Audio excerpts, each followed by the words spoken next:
Hello friends, कैसे हैं आप सब। I hope you all are very well. प्यारे दोस्तों, आज एक बहुत इंपॉर्टेंट मुद्दे पे हम लोग बात करेंगे। एक कहावत है, आपने अपने सोसाइटी में देखा होगा कि किसी को उसको जो है ना मुंह तोड़ जवाब देने के लिए उसको आईना दिखाना बड़ा जरूरी है। और ये है FBI chief, FBI federal bureau of investigation. ये अमेरिका की, लाइक मान लो आप एनआईए मान लो, सीबीआई मान लो, मतलब सबसे ऊपर की एजेंसी है जो गंभीर मुद्दों की जांच करती है। ठीक है। अब अमेरिका की इंटेलिजेंस एजेंसी का क्या नाम है, जीके भी रिवाइज करते चलिए। और करंट के जो मुद्दे चल रहे हैं, जो एज ए स्टूडेंट को एक लॉजिकल वे में, रैशनल वे में जानना चाहिए, वो सारी चीजें हम बताएंगे ताकि आप अच्छे से सोच पाओ। ठीक है। ये बराबर वे में, ना गलत ना सही, कौन सा सही है रास्ता वो चुनना आपको बड़ा जरूरी है। और देखते हैं, क्योंकि एक पढ़े लिखे सिटीजन को ये सब जानना चाहिए। ये एफबीआई चीफ हैं, भारत में आ रहे हैं 12 साल के बाद। एक बड़ी ही इतिहास, बड़ी जबरदस्त चीज है। आपको हमेशा आईना दिखाता है ना।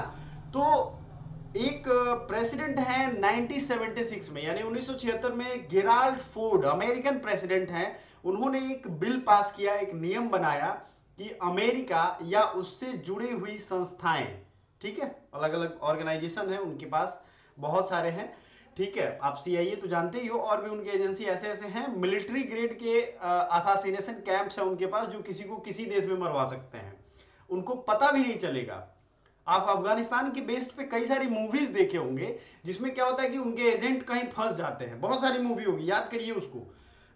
याद करेंगे ना तो पता नहीं कहीं वो फंस जाते हैं और वो किसी को इन्फॉर्म करते रहते हैं। और उसी जगह पे दो तीन गाड़ी से ऐसे लोग आते हैं जो फौज के आदमी नहीं रहते, अमेरिकन एयरफोर्स के नहीं रहते, किसी के नहीं रहते हैं, और वो अंधाधुंध गोली चलाते हैं।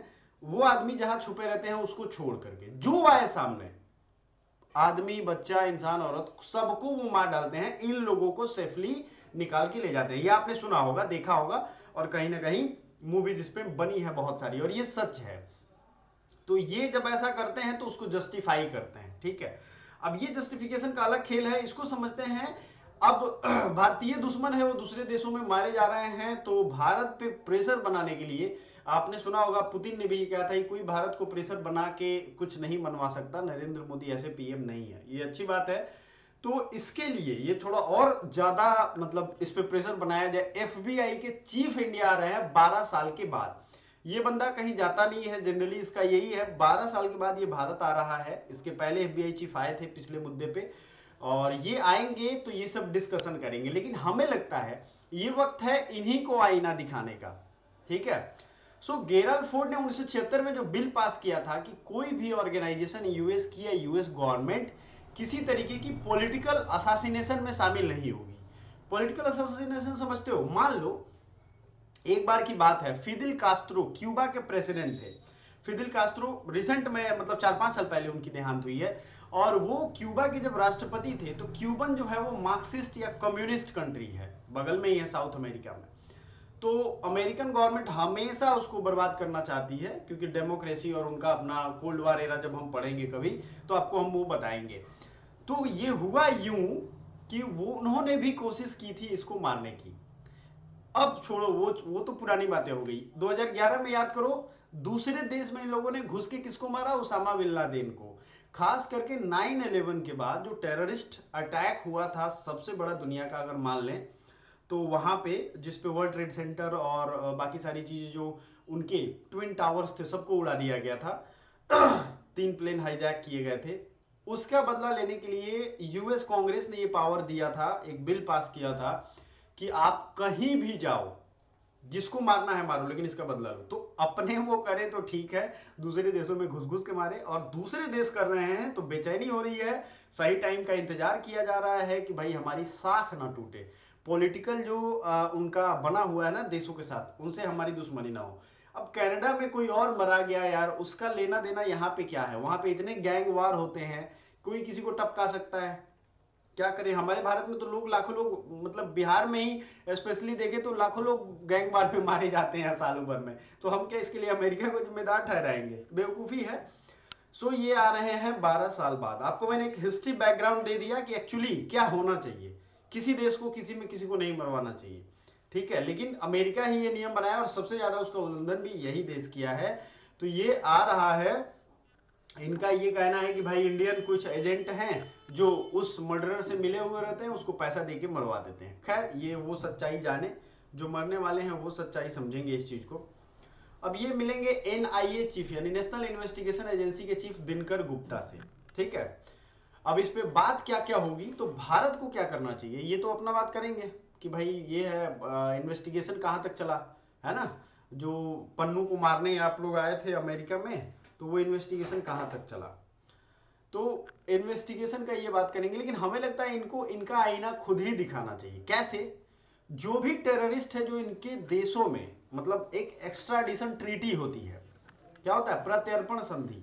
मान लो नेपाल में किसी ने क्राइम किया और भारत में आकर के वो छुप गया, तो भारत नेपाल की संधि है कि हम आपके क्रिमिनल को वापस लौटा देंगे ताकि उसका ट्रायल हो पाए, तभी वो केस कर पाएगा या केस जीत पाएगा भारत सरकार। तो अब इसमें हुआ यूं, ये संधि है अमेरिका के साथ, कई सारे क्रिमिनल्स को अदल बदल किया भी गया है।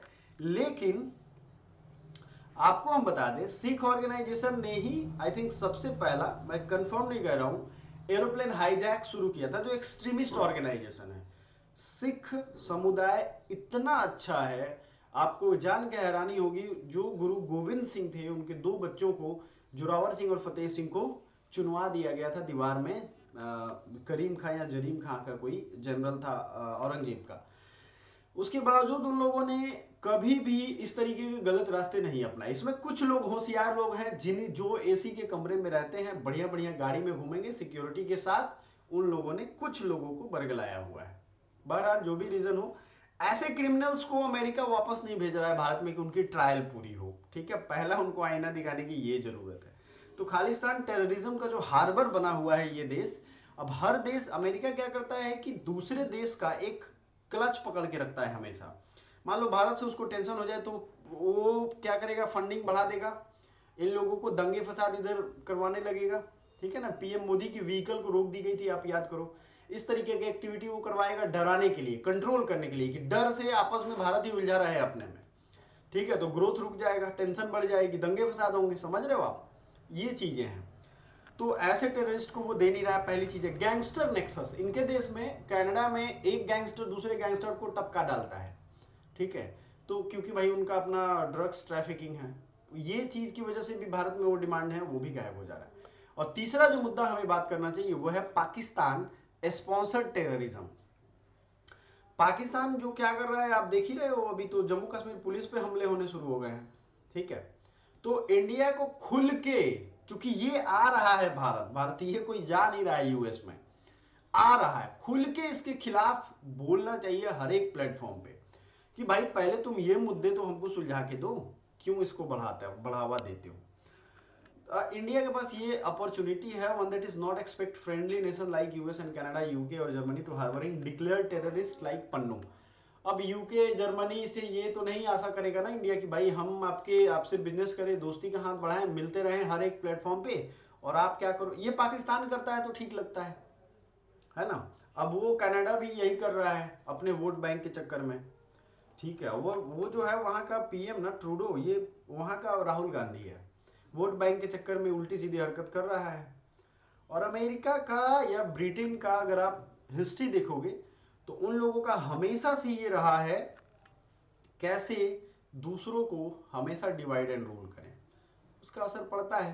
ठीक है, चलिए अगर हम देखें तो कनिष्का बॉम्बिंग, एक एयर इंडिया पे बॉम्बिंग हुई थी, कनिष्क खालिस्तानियों ने किया था लंदन मॉन्ट्रियल मुंबई फ्लाइट में, जिसमें 329 लोग मारे गए थे।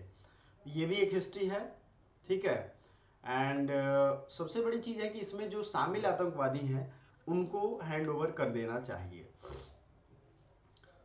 ठीक है, और कुछ प्राइम मिनिस्टर हैं जैसे कनाडा, एक्चुअली ये एक गुप्त संधि हुई थी अमेरिका और कनाडा के बीच में कि इनको तुम अपने पास हार्बर दे करके रखो, जब वक्त आएगा तो इंडिया के खिलाफ इस्तेमाल करेंगे। लेकिन कनाडा के पीएम ने, क्योंकि उस बेचारे की बेइज्जती हो गई भारत आने पे, तो वो खुल के बोलने लगा और थोड़ा फंस गया इस मामले में।